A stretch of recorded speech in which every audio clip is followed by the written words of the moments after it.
أنا بحب كشري جدا جدا جدا. الوصفة دي لذيذة قوي.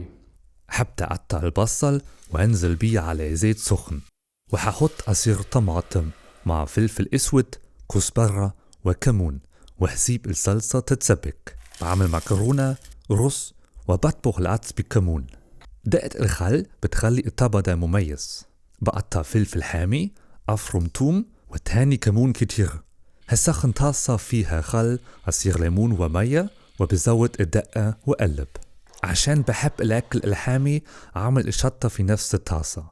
بستخدم كاين وهابانيرو، ولما عيني تحرقني هحط الخل وصلصة طماطم. أنا كسلان واشتريت البصل المقرمش جاهز. الترتيب مهم بالنسبة لي. هبدأ بالرز، بعد كده العدس، وفي الآخر المكرونة.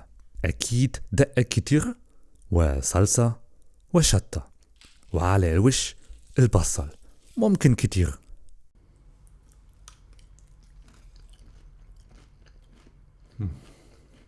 طعمه لذيذ قوي، وأنا بحب الوصفة دي عشان سريعة. ولما أنا كسلان أنا بطبخ ده وأنا فرحان قوي. والوصفة دي اسمها كشري.